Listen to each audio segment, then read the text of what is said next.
শুভ সকাল প্রিয় ছাত্ররা, অনলাইন ক্লাসে স্বাগত সকলকে।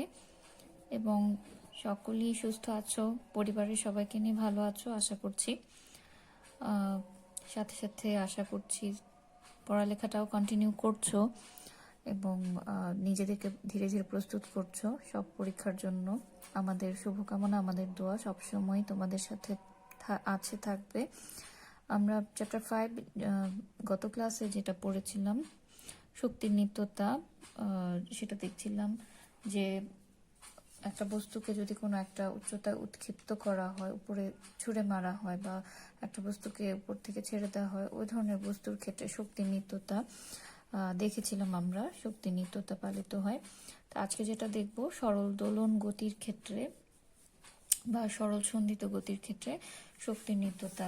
তো সরল সন্ধিত গতি বলতে কি বুঝি আমরা গত ক্লাসেও তোমাদের কিছুটা বলেছিলাম যে কোনো বস্তু কণার গতি যদি এমন হয় যে সে তার গতিপথের অর্ধেক সময় যেদিকে চলে, বাকি অর্ধেক সময় বিপরীত দিকে চলে, বিপরীত দিক থেকে আসে, একই বিন্দুকে অতিক্রম করে, তো এ ধরনের গতিকে সরল ছন্দিত গতি। যেমন স্প্রিংয়ের বেলায় দেখতে পাই আমরা, সেটা একটা স্প্রিংকে টেনে যদি ছেড়ে দিই, স্প্রিংয়ে একটা ভর ঝুলিয়ে টেনে ছেড়ে দিলে বারবার উঠানামা করবে, বারবার উঠানামা করবে। সরল দোলকের ক্ষেত্রে, সরল দোলক তোমরা দেখেছো কিনা জানি না, যে একটা সরল দোলক বলতে একটা আংটার সাথে যদি একটা লম্বা সুতাকে ঝুলিয়ে তার মাথায় একটা ভারী পিণ্ড, সাধারণত লোহার ছোট বল সদৃশ বস্তু ঝুলানো হয়, যেটাকে বব বলা হয়। এই বস্তুটাকে, রাউন্ড যে বস্তুটা, সেটাকে বলা হয় বব। তো এরকম একটা বস্তুকে একটা সুতার সাহায্যে যদি ঝুলিয়ে দেওয়া হয় এবং তাকে ফ্রিলি দুলতে দেওয়া হয়, এক পাশ থেকে ধরো যে কোনো এক পাশে নিয়ে তাকে যদি ছেড়ে দিই, সেই দিক থেকে ওই দিক দুলতে থাকবে ফ্রিলি। তো এই যে দুলার সময় যখন দুলতে থাকবে, দেখবে যে গতিপথের একটা সময় লেফট সাইডে দুললে, আরেকটা সময় রাইট সাইডে দুললে। তো এরকম গতিকে আমরা বলি সরল ছন্দিত গতি।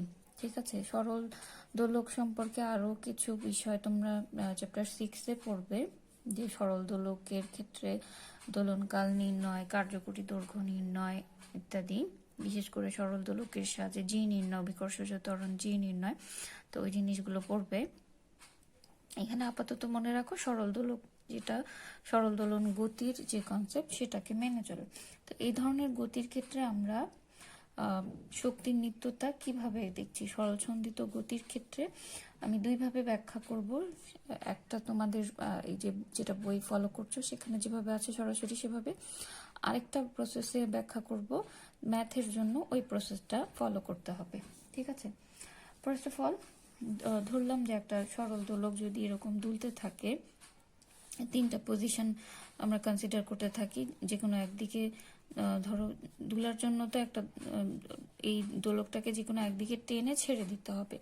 তো প্রাইমারি যখন তাকে টেনে ধরলাম, আমি বি বিন্দুতে নিয়ে আসলাম, বি সি এ এভাবে ধরি, বা ও ধরি, মূল বিন্দুটাকে ও ধরি, সাম্যাবস্থা অর্থাৎ দোলকটি স্থির অবস্থায় যে বিন্দুতে থাকে সেই বিন্দুটাকে ধরছি ও, দোলকটাকে একদিকে টেনে আমি ছেড়ে দিব, তো সর্বোচ্চ যে বিন্দুটা টানলাম সেটাকে ধরলাম বি, মাঝখানের একটা পয়েন্ট ধরলাম সি। যখন দোলকটা দুলতে শুরু করবে এই পয়েন্টগুলোতে অতিক্রম করবে। ঠিক আছে, এখন প্রথমত আমরা বি বিন্দুতে যদি শক্তি নির্ণয় করতে চাই, এই সরল দোলকের বি বিন্দুতে শক্তি নির্ণয় করব। এখন এই সরল দোলকের ক্ষেত্রে বলটা কিন্তু আমরা স্প্রিং এর ক্ষেত্রে যেরকম দেখেছি স্থিতিস্থাপক বলের ক্রিয়ায় হয়, অর্থাৎ একবার আসে একবার ফিরে যায়, সেটা স্থিতিস্থাপক বলের ক্ষেত্রে আমরা দেখেছি। তো স্থিতিস্থাপক বলের ক্ষেত্রে যে কাজের পরিমাণ আমরা জানি, বল প্রয়োগ করতে হয়, বল এফ সমান কে এক্স, আমরা এটা দেখেছিলাম, যেখানে কে সমান হচ্ছে স্প্রিং ধ্রুবক, এক্স হচ্ছে যে কোনো একদিকে সরণ।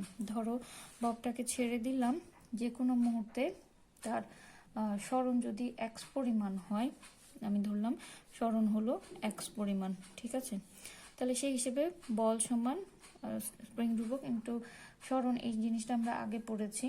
এখন বি বিন্দুতে যখন আমরা খেয়াল করছি, দেখো বি বিন্দুতে নিয়ে দোলকটা ছাড়বো, বি বিন্দুতে কিন্তু এই মুহূর্তে তার কোনো বেগ নাই। ইনিশিয়ালি বি বিন্দুতে দোলকের বেগ হচ্ছে 0, কারণ বি বিন্দুতে নিয়ে এটাকে ছেড়ে দিব, তার কোনো বেগ নাই। বেগ নাই মানে এখানে তার কোনো গতিশক্তি নাই। কে সমান ½ mv² অনুসারে তার কোনো গতিশক্তিই থাকছে না, কিন্তু স্থিতিশক্তি থাকবে। স্থিতিশক্তি কিভাবে থাকবে? আমি ধরলাম যে দোলকটির যে কোনো সময় পরে তার সরণ x, বাট সর্বোচ্চ বিন্দু অর্থাৎ মূল বিন্দু বা সাম্যাবস্থা থেকে সর্বোচ্চ বিন্দুটা হচ্ছে এই বি বিন্দুটা। তো বি বিন্দুতে যেতে তার সাম্যাবস্থা থেকে সরণ, তাকে ধরলাম এ পরিমাণ। ঠিক আছে, তাহলে এখন আমরা যদি নির্ণয় করতে চাই যে কৃত কাজ, আবার যে কৃত কাজটা হয় সেটাই বিভব শক্তিতে কনভার্ট হয়। তো বিভব শক্তি ইপি সমান আমরা লিখতে পারি 0 টু, যেহেতু মূল বিন্দু থেকে সর্বোচ্চ বিস্তার হচ্ছে এ পরিমাণ, 0 to A F D X, কাজ ইন্টু বল ইন্টু সরণ সমান কাজ আমরা জানি। আবারও সেই কাজটাই বলছি বিভব শক্তিতে কনভার্ট হচ্ছে, শক্তিতে কনভার্ট হচ্ছে। তাহলে এখান থেকে লিখতে পারি এফ সমান কে এক্স ডি এক্স, বা ইন্টিগ্রেশন করলে এখানে দাঁড়ায় কে যেহেতু কনস্ট্যান্ট টার্ম, ইন্টিগ্রেশন হবে এক্স ডি এক্স এর, এটা সমান পাবো আমরা যদি ইন্টিগ্রেশন করি কে ইন্টু x²/2 0 থেকে এ লিমিটে। তাহলে মান বসালে, লিমিটগুলোর মান বসালে দাঁড়াবে ½ k² ঠিক আছে। তো এটা আমরা কি পেলাম? বি বিন্দুতে আমি মোট শক্তি নির্ণয় করছি বি বিন্দুর জন্য। বি বিন্দুতে যেহেতু বেগ 0, গতি শক্তি 0, আর বিভব শক্তি পেলাম ½ k²।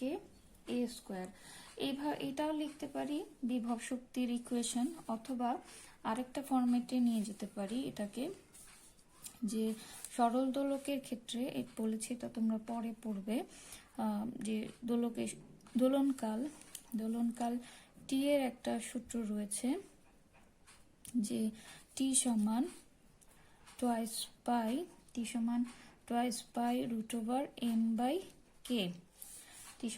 পাই √m/k। এখানে m হচ্ছে দোলকের ভর, পাই তো জানো, কে হচ্ছে যে স্প্রিং ধ্রুবক, সেটা সরল দোলক যেহেতু স্প্রিং এর নীতিতে চলে, এখানে স্প্রিং ধ্রুবক রয়েছে। তাহলে এই ইকুয়েশন থেকে আমরা লিখতে পারি টোয়াইস পাই বাই টি সমান, টোয়াইস পাই বাই টি সমান লিখছি, কিন্তু খেয়াল করবে √k/m, অর্থাৎ টি কে পাশে নিয়ে √m/k কে আরেক পাশে নিয়ে গেলে √k/m হবে। তোমরা নিউটনিয়ান বলবিদ্যা চ্যাপ্টারে পড়েছো টোয়াইস পাই বাই টি সমান ওমেগা, দ্যাট মিনস ওমেগা সমান √k/m, বা ওমেগা স্কোয়ার সমান লেখা যায় k/m। অন দ্যাট কেস আমরা কে সমান কি লিখতে পারি? কে সমান লিখতে পারি ω²m। এটা সরল দোলক বলছি মানে তার সাথে দোলনকাল ইনভলভ। দোলনকালের এই ইকুয়েশনটা থেকে সরল দোলকের দোলনকালের সূত্র রয়েছে, সেখানে তোমরা পাবে পরবর্তী চ্যাপ্টারগুলোতে। এই ইকুয়েশনটা পেলাম। তো কে এর এই মান যদি এখানে বসাও, তাহলে কি দাঁড়ায়? ½ m² ঠিক আছে।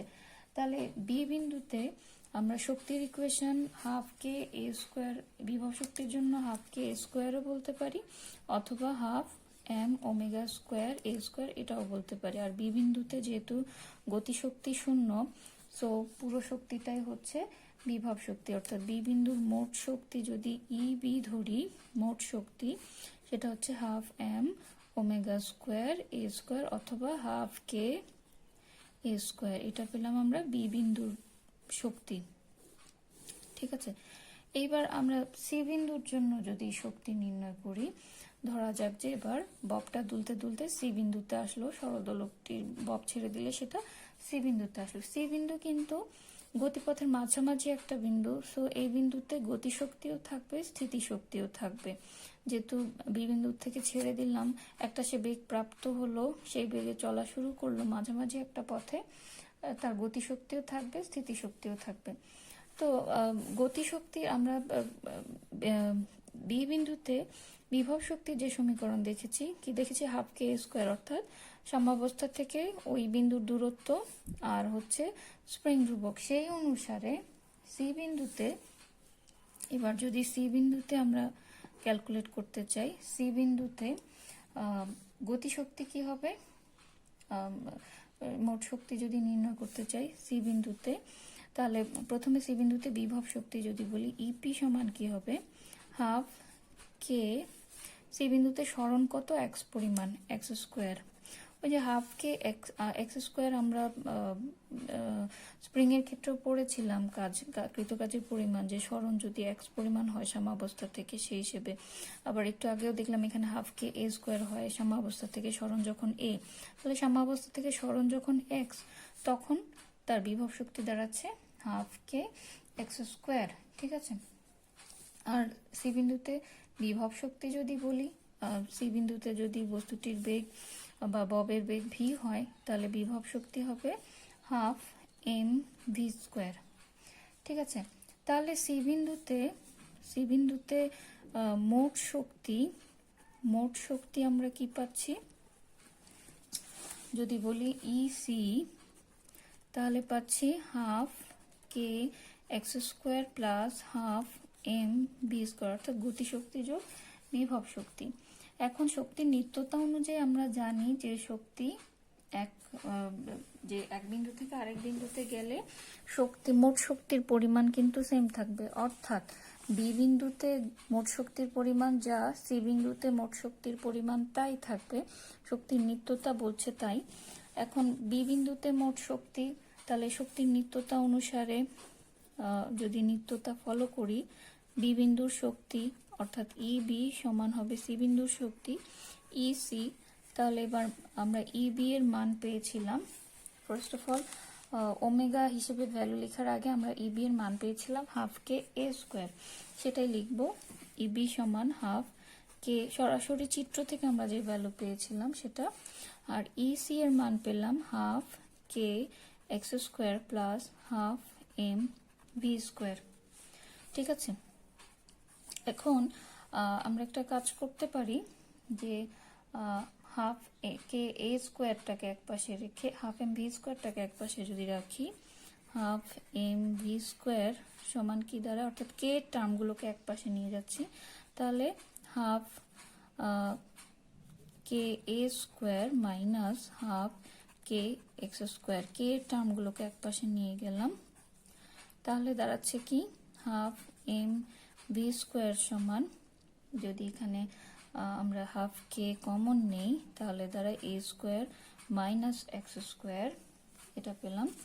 বা উভয় পাশ থেকে যদি হাফ বাদ দাও তাহলে কি দাঁড়াচ্ছে, হাফ বাদ দিব, আমরা ভিটাকে এক পাশে রাখবো, হাফটাকে বাদ দিচ্ছি, যে দুই পাশে হাফ হাফ চলে যাচ্ছে, এমটাকে ওই সাইডে নিয়ে আসি, বি স্কোয়ার সমান তাহলে থাকছে K by M A square minus X square, এরকম থাকলো। ঠিক আছে, তাহলে আমরা যদি ভি সমান বের করতে চাই, যে ভি সমান বের করব, সেটা কি দ্বারা, ভি সমান root over K by M into root over A square minus X square. Root over K by M একটু আগে তোমাদের দেখিয়েছি, root over K by M সমান আমরা কি লিখতে পারি, omega, on that case V সমান আমরা এটা লিখতেই পারি যে ভি সমান omega into root over A square minus X square. কি কাজ করলাম, বি বিন্দুর শক্তি হিসেব করেছি একটু আগে, এটা পেয়েছিলাম, সি বিন্দুতে বিভব শক্তি গতিশক্তি দুইটাই থাকছে, শক্তির নিত্যতা অনুযায়ী বি বিন্দুর শক্তি সি বিন্দুর শক্তি সমান হবে, সেটা অ্যাপ্লাই করে আমরা একটা, যে বি বিন্দু সি বিন্দুতে যখন আসছে বলছি দোলকটির একটা বেগ ভি থাকছে বা ববের একটা বেগ ভি থাকছে, সেই ভি এর মান আমরা নির্ণয় করলাম, ভি সমান omega into root over A square minus X square. এই টার্মগুলো পরের চ্যাপ্টারগুলোতেও পাবে তোমরা, তরঙ্গ চ্যাপ্টার যখন পড়বে তখনও এই টার্মগুলো পাবে, বেগের ইকুয়েশন ওমেগার পরিচিতি আরো ব্যাপক হারে পাবে। তো এইখানে যতটুকু প্রয়োজন অতটুকুই বললাম, যে বি বিন্দুতে সি বিন্দুতে আমাদের বেগ পেলাম omega into root over A square minus X square. তাহলে এই সি বিন্দুতে এই বেগ নির্ণয় করার কারণ কি, কারণ হচ্ছে সি বিন্দুতে আমরা মোট শক্তি নির্ণয় করছি এখন।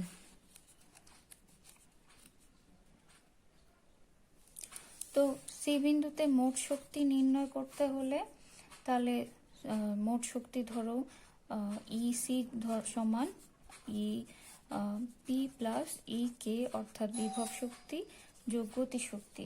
তো সি বিন্দুর জন্য বিভব শক্তি কি লিখেছিলাম? প্রথমত হাফ কে এক্স স্কোয়ার, চিত্র অনুসারে যেটা ছিল এই হলো সাম্যাবস্থা। এখানে ছিল সি বিন্দু সাম্যাবস্থা থেকে এক্স পরিমাণ দূরে, আর এখানে ছিল বি বিন্দু সাম্য অবস্থান থেকে এ পরিমাণ দূরত্বে। ঠিক আছে, তাহলে সি বিন্দুর জন্য বিভব শক্তি হচ্ছে half K X square, K এর পরিবর্তে আমরা ওমেগা স্কোয়ার এম লিখলে half M omega square X square. একটু আগে যেটা দেখিয়েছিলাম কে সমান এম ওমেগা স্কোয়ার যদি বসাই এটা পাই সি বিন্দুতে বিভব শক্তি। আর গতিশক্তি যদি লিখতে চাই সি বিন্দুর জন্য, আচ্ছা গতিশক্তি বিভব শক্তি আমরা আলাদাই লিখি, তাহলে ই কে সমান পাচ্ছি হাফ এম ভি স্কোয়ার। একটু আগে ভি এর যে মানটা আমরা বের করেছি সেই মানটা বসাবো, হাফ এম ভি সমান পেয়েছিলাম omega into root over A square minus X square, সেটা বসালে পাচ্ছি half M omega square A square minus X square. ঠিক আছে, তাহলে সি বিন্দুর জন্য গতিশক্তি এবং সি বিন্দুর জন্য বিভব শক্তি পেয়ে গেলাম। সো মোট শক্তি, সি বিন্দুর মোট শক্তি এবার যদি আমরা ইসি একটু আগে যেটা বললাম ইপি যোগ ইকে করতে চাই তাহলে দাঁড়ায় half M omega square X square plus half M omega square A square minus X square. এখানে সি বিন্দুতে বিভব শক্তি যেটা লিখেছি, সি বিন্দুতে বিভব শক্তি ইপি সমান হাফ কে এক্স স্কোয়ার, আর ইকে বের করলাম, তাহলে মোট শক্তি হলো এইটা। এখন এখানে যদি তুমি কাটাকাটি করো, একটু ফরমেশন করো, তাহলে আমরা টোটাল যে মানটা পাবো সেটা দাঁড়াবে half M omega square A square. Just গুণ করে কাটাকাটি করলে যে মানটা পাবো সেটা দাঁড়াবে half M omega square A square. আমরা খেয়াল করলে, যদি খেয়াল করে থাকো যে বি বিন্দুর শক্তি, বি বিন্দুতে মোট শক্তিও কিন্তু ইবি সমানও এটাই পেয়েছিলাম, half M omega square A square, এই ইকুয়েশনটা পেয়েছিলাম। তাহলে অর্থাৎ বি বিন্দুর মোট শক্তি আর সি বিন্দুর মোট শক্তি আমরা সমান দেখতে পাচ্ছি, অতএব বলতে পারছি যে এখানে শক্তির নিত্যতা মেনে চলছে। তো এইভাবে শক্তির নিত্যতা ব্যাখ্যা করতে পারি সরল দোলন গতির ক্ষেত্রে। এটা একটা ফরম্যাট গেল, বইয়ে যে ফরম্যাটটা তোমাদের এক্সপ্লেন করা আছে সেটা, বাট ম্যাথের জন্য আমাদের শক্তির নিত্যতার যে ফরম্যাটটা লাগবে সেটা আমি এখন দেখাবো। ম্যাথ যখন করব তখন যে কনসেপ্টটা ইউজ করব শক্তির নিত্যতার সেটা দেখাতে চাচ্ছি। চিত্রটা আগের মতোই, যে একটা সরল দোলক কনসিডার করছি। এখানে সুতার দৈর্ঘ্য হচ্ছে ধরো এল পরিমাণ, স্মল এল হচ্ছে সুতার দৈর্ঘ্য।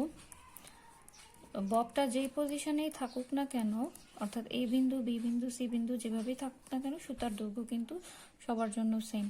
এখন এই অবস্থায় আমি এ বি সি বিন্দুতে শক্তির নিত্যতা প্রমাণ করতে চাই। ঠিক আছে, এখানে যদি খাড়া উচ্চতা নির্ণয় করতে চাই, সি পজিশনে যখন ববটা রয়েছে তখন সাম্যাবস্থা এখন ধরছে এই বিন্দু, তার সাপেক্ষে খাড়া উচ্চতা হচ্ছে সি পজিশনের জন্য ধরলাম এ এম, আর যখন বি বিন্দুতে আছে তখন তার জন্য খাড়া উচ্চতা হচ্ছে এন পরিমাণ। ঠিক আছে, খাড়া উচ্চতা কেন কনসিডার করছি? আমরা যখন বিভব শক্তি ইকুয়েশন নির্ণয় করেছি বা বিভব শক্তি ক্যালকুলেশন করেছি, একটা বস্তুকে উপরের দিকে ছুঁড়ে মারলাম বা একটা বস্তুকে উপর থেকে নিচে ছেড়ে দিলাম, তখন উচ্চতার বিষয়টার সঙ্গে বিভব শক্তির পরিবর্তন অর্থাৎ mgh এই সম্পর্কটা আমরা দেখেছিলাম। সেই কনসেপ্টেই এটা আমরা ব্যাখ্যা করব। এখন ধরো এই বিন্দুতে আমি প্রথমে শক্তি নির্ণয় করব। তাহলে এই বিন্দুতে ববটা যদি বি বিন্দু থেকে ছেড়ে দেওয়া হয় আচ্ছা, যেহেতু ববকে বি বিন্দু থেকে ছেড়ে দিব আমরা, তাহলে বি থেকেই শুরু করি আমরা। ফার্স্ট অফ অল বি বিন্দুতে শুরু করলাম। বি বিন্দুতে কি হয়, ববটির বেগ শূন্য বা সরল দোলকটির বেগ শূন্য, তাহলে বি বিন্দুতে সম্পূর্ণ শক্তিটাই হচ্ছে ইকে গতিশক্তি শূন্য, সম্পূর্ণ শক্তিটাই হবে বিভব শক্তি। বিভব শক্তির ইকুয়েশন এম জি এইচ অনুসারে, এইচ বলতে এখানে খাড়া উচ্চতা, সাম্যাবস্থা থেকে এই বি বিন্দুর খাড়া উচ্চতা কত, তাহলে ওজন কাজ করছে এম জি নিচের দিকে, আর খাড়া উচ্চতা হচ্ছে বি বিন্দুর জন্য এ এন পরিমাণ, তাহলে এম জি এ এন। তাহলে বি বিন্দুর জন্য শক্তি পাচ্ছি আমরা এম জি এ এন পরিমাণ। এখন ধরলাম ববটি ছেড়ে দিলে একটা বেগ প্রাপ্ত হলো, সি বিন্দুতে এসে তার বেগ হলো বি পরিমাণ, তাহলে সি বিন্দুতে তার গতিশক্তি বিভব শক্তি দুইটাই থাকবে। এখন সি বিন্দুতে যখন শক্তি নির্ণয় করছি, প্রথমে ধরো বিভব শক্তি নির্ণয় করব, ইপি সমান এম জি ঠিক থাকছে, আর খাড়া উচ্চতা সি বিন্দুতে খাড়া উচ্চতা কতটুকু, সাম্যাবস্থা থেকে তার খাড়া উচ্চতা হচ্ছে এ এম পরিমাণ, ঠিক আছে, A M, M G into A M. আর সি বিন্দুতে বিভব শক্তি পেলাম, গতিশক্তি যদি নির্ণয় করতে চাই হাফ এম ভি স্কোয়ার সমান half into M into V square সমান আমরা লিখতে পারি V not square plus twice G X, আমার সরল গতিসূত্রানুসারে। তো আদিবেগ ভি নট সমান শূন্য, তাহলে দাঁড়ায় half M into twice G x, বা এটাকে লিখতে পারি হাফ হাফ হাফ আর টু চলে গেলে এম জি এক্স হচ্ছে সরণ। সরণ কোথা থেকে আমরা পাবো, সর্বোচ্চ বিন্দু থেকে এই সি বিন্দুতে আসতে তার কতটুকু সরণ হয়েছে, এক্ষেত্রে সরণ হচ্ছে এম এন পরিমাণ, that means M G M N. তো এম জি এম এন বা এম জি এন এম যদি লিখতে চাই, সেটা কিভাবে লিখতে পারি, এম জি ইন্টু মানটা কীভাবে পেতে পারি, A N minus A M যদি করি, অর্থাৎ এই উচ্চতা মাইনাস তার নিচের অংশটুকু বাদ দিলে এম এন পাই আমরা, অর্থাৎ M G A N minus M G A M. Then তাহলে সি বিন্দুতে মোট শক্তি সি বিন্দুতে ই সি সমান কি পাচ্ছি, ই পি প্লাস ই কে। ই পি সমান আমরা পেয়েছি একটু আগে সি বিন্দুর জন্য M G A M, R E কে পেলাম M G A N minus M G A M. M G A M চলে গেল, অর্থাৎ সি বিন্দুতে মোট শক্তি পাচ্ছি এম জি এ এন পরিমাণ। তাহলে সি বিন্দুর মোট শক্তি হলো M G A N, B বিন্দুর মোট শক্তিও পেয়েছিলাম এম জি এ এন। এখানে জাস্ট ডিটারমিন করছি খাড়া উচ্চতার সাপেক্ষে, ঠিক আছে। আর এবার যদি ধরো এ বিন্দুতে আমরা নির্ণয় করতে চাই যে এ বিন্দুতে এসে ববটির বেগ সর্বোচ্চ হবে, যেহেতু এই বিন্দু হচ্ছে সাম্যাবস্থা। এখন এই বিন্দুর জন্য যদি আমরা বিভব শক্তি নির্ণয় করতে চাই, ফর এক্সাম্পল ইপি সমান এম জি এইচ, তো এই বিন্দুতে তো যখন নির্ণয় করছি খাড়ার কোনো উচ্চতা নেই, এই বিন্দুতে নির্ণয় করা মানে তার খাড়া উচ্চতা শূন্য, তাহলে খাড়া উচ্চতা যদি শূন্য হয়, তাহলে এই বিন্দুর মোট বিভব শক্তি দাঁড়াচ্ছে শূন্য, আর গতিশক্তি ইপি সমান দাঁড়াবে হাফ এম ভি স্কোয়ার। তো ভি স্কোয়ার সমান আমরা লিখতে পারি যে half M V not square plus twice G X, অর্থাৎ এম জি এক্স পরিমাণ।